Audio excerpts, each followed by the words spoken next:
आज हम पढ़ रहे हैं अपना सामाजिक विज्ञान का क्लास 7 का लेसन नंबर 5 जिसका नाम है महाद्वीपों को घेरने वाला जल। तो आइएगा प्यारे बच्चों शुरू करते हैं। आप जानते हैं कि पृथ्वी की सतह पर सभी जल स्रोतों जैसे महासागर, सागर, झीलें, नदियां इत्यादि को जलमंडल कहते हैं।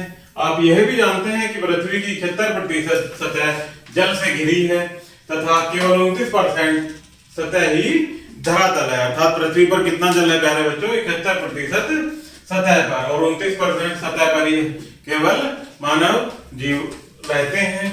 पृथ्वी के जल का लगभग 97% भाग महासागरों में पाया जाता है जो खारा है। केवल 3% पानी जो कि मीठे जल के रूप में पाया जाता है जो पृथ्वी के धरातल पर हिमवर्षा, नदियों, झीलों तथा जलाशयों से प्राप्त होता है। अन्यथा 97% जो जल है प्यारे बच्चों वो खारा है। आगे देखते हैं महासागरों के जल की लवणता। महासागरों का जल खारा अर्थात लवण युक्त है क्योंकि नदियां तथा अन्य जल स्रोत भूमि की सतह पर बहते हुए कई प्रकार के लवण अपने साथ ले जाती है तथा महासागरों में एकत्रित कर देती है। महासागरीय जल की लवणता जल वाष्पन की मात्रा और महासागरों में तेज पानी के गिरने की मात्रा पर निर्भर करती है। चारों ओर से भूमि से घिरे सागर जैसे मृत सागर सबसे अधिक लवण युक्त हैं।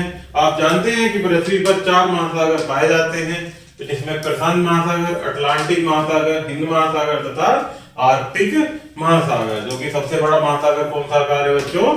प्रशांत महासागर। आगे देखते हैं महासागरीय जल की गतियां। महासागरों तथा सागरों का जल कभी भी शांत नहीं रहता। इनमें सदैव कुछ न कुछ गति विद्यमान रहती है। लहरें, धाराएं, ज्वार भाटा 3 महासागरीय गतियां हैं जो कि महासागर के जल में आती रहती हैं। आगे देखते हैं प्यारे बच्चों लहरें या तरंगे।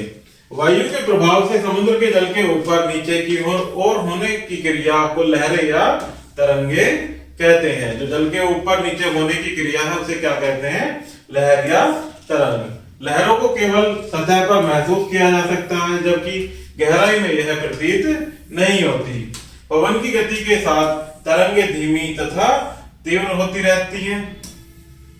हवा के साथ साथ जो तरंगों की गति है प्यारे बच्चों वो कम व ज्यादा होती रहती है। तूफानी तरंगे बहुत तेज तथा ऊंची और विनाशकारी होती हैं। आगे देखते हैं महासागरीय धाराएं। समुद्री सतह की विशाल जलराशि की एक निश्चित दिशा में होने वाली सामान्य गति को महासागरीय धाराएं कहते हैं।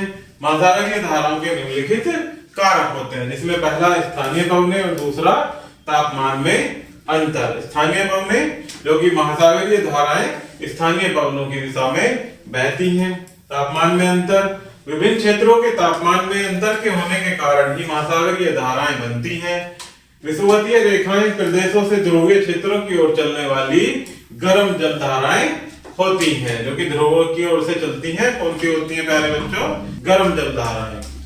तथा जो धाराएं ध्रुवीय क्षेत्रों से की ओर ठंडी चलती हैं वे ठंडी धाराएं होती हैं। नेक्स्ट देखते हैं प्यारे बच्चों पृथ्वी का घूर्णन अर्थात पृथ्वी का घूमना। पृथ्वी के घूर्णन के कारण ही महासागरीय धाराओं की दिशा में परिवर्तन होता है। उत्तरी गोलार्ध में ये जल धाराएं अपनी दाईं ओर तथा दक्षिणी गोलार्ध में अपनी बाईं ओर घूम जाती हैं। आगे देखते हैं प्यारे बच्चों महासागरीय धाराओं के प्रकार। महासागरीय धाराएं 2 प्रकार की होती हैं, गर्म जल की धाराएं तथा ठंडे जल की धाराएं। रेखीय क्षेत्रों से ध्रुवीय क्षेत्रों की ओर चलने वाली गर्म जल धाराएं होती हैं। जो धाराएं ध्रुवीय क्षेत्रों से विषुवत रेखीय क्षेत्रों की ओर चलती हैं वो ठंडी धाराएं होती हैं। गर्म जल धाराएं निम्न अक्षांशों से उच्च अक्षांशों की ओर तथा ठंडी जल धाराएं उच्च अक्षांशों से निम्न अक्षांशों की ओर चलती हैं अर्थात ये एक दूसरे के विपरीत चलती हैं। आगे देखते हैं प्यारे बच्चों महासागरीय धाराओं का प्रभाव। तो पहला पॉइंट देखते हैं कि महासागरीय धाराओं का प्रभाव तटीय क्षेत्रों की जलवायु पर पड़ता है। गर्म जल धाराएं किसी स्थान के तापमान को उसके अक्षांश के औसत तापमान से अधिक कर देती हैं तथा ठंडी जल धाराएं तापमान को कम कर देती हैं। गर्म धाराएं तापमान को बढ़ा देती हैं और ठंडी जल धाराएं तापमान को कम कर देती हैं।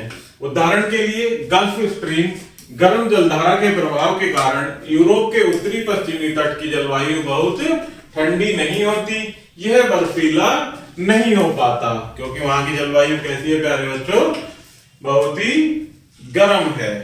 नेक्स्ट पॉइंट है जो तटीय क्षेत्र गर्म जल धाराओं से प्रभावित होते हैं वहां अधिक वर्षा होती है क्योंकि ये पवनें गर्म जल धाराओं के ऊपर चलने वाली पवनों से अधिक आर्द्रता ले आती हैं, जबकि ठंडी धाराओं के ऊपर से चलने वाली पवनें शुष्क होती हैं। उदाहरण के लिए देखते हैं कि यूरोप के उत्तरी पश्चिमी तटीय क्षेत्र गर्म धारा के कारण अधिक वर्षा वाले क्षेत्र हैं, जबकि अमेरिका के उत्तर पूर्वी तट ठंडी धारा के कारण कम वर्षा वाले क्षेत्र हैं। इसी प्रकार दक्षिण अमेरिका के दक्षिणी तट पश्चिमी तट पर ठंडी पेरू की धारा के कारण कम वर्षा होती है, जबकि पूर्वी तट पर अधिक वर्षा होती है क्योंकि यहां से गर्म ब्राजील की धारा बहती है। दक्षिण अमेरिका का अटाकामा मरुस्थल ऐसा ही उदाहरण है।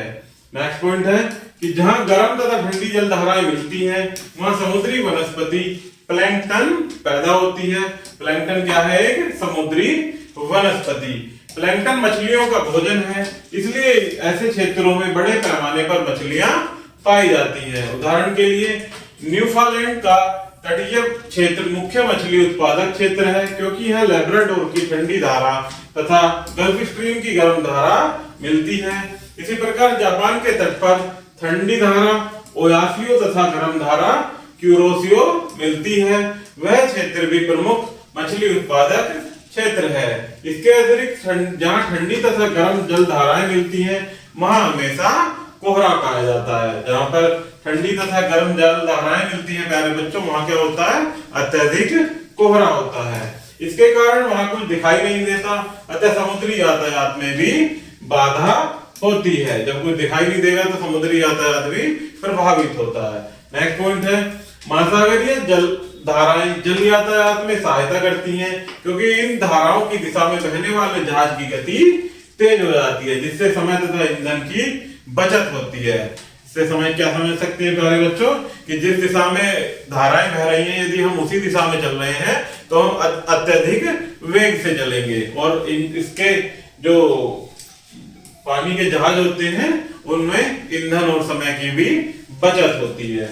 नेक्स्ट पॉइंट है कि गर्म धाराओं के कारण ध्रुवीय क्षेत्रों के पत्तन सर्दियों में खुले रहते हैं क्योंकि यहाँ बर्फ नहीं जम पाती।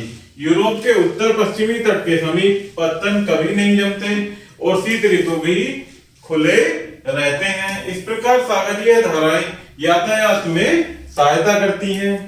नेक्स्ट पॉइंट है प्यारे बच्चों ज्वार भाटा।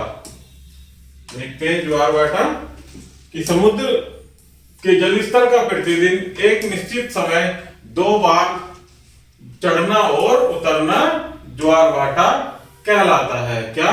समुद्र का जो जलस्तर है वो प्रतिदिन 1 या 2 बार ऊपर चढ़ना या घटना क्या कहलाता है?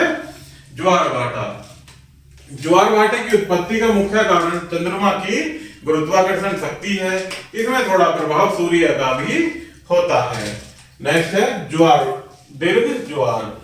चंद्रमा तथा सूर्य का पृथ्वी को अपनी ओर गुरुत्वाकर्षण शक्ति के कारण एक दिशा में खींचना दीर्घ ज्वार कहलाता है। अर्थात चंद्रमा तथा सूर्य का पृथ्वी को जो अपनी गुरुत्वाकर्षण शक्ति के कारण अपनी ओर आकर्षित करना क्या कहलाता है? दीर्घ ज्वार। नेक्स्ट है लघु ज्वार। लघु ज्वार तब आता है जब चंद्रमा तथा सूर्य पृथ्वी के गुरुत्वाकर्षण को भिन्न भिन्न दिशाओं की ओर खींचते हैं, अर्थात वो इधर और दूसरा इधर की ओर खींचता है। नेक्स्ट है ज्वार भाटे का मानव जीवन में महत्व। पॉइंट वाइज दिए गए हैं जिसमें पहला पॉइंट है कि क्या महत्व है मानव जीवन में ज्वार भाटे का। दीर्घ ज्वार के समय जल की गहराई बढ़ जाने के कारण समुद्र इस जहाज तट तक आ जाते हैं। गुजरात का कांधला पत्तन तथा पश्चिम बंगाल का डायमंड पोताश्रय ऐसे ही पत्तन है जो ज्वार भाटे पर निर्भर करते हैं। नेक्स्ट पॉइंट है ज्वार के पानी से पोताश्रय भी कीचड़ दलदल आदि से मुक्त रहते हैं। नदियों द्वारा लाया गया कीचड़ ज्वार के आने पर हट जाता है और पोताश्रय में कीचड़ नहीं होती। नेक्स्ट पॉइंट है ज्वार भाटे की तीव्र लहरों से बिजली भी बनाई जाती है।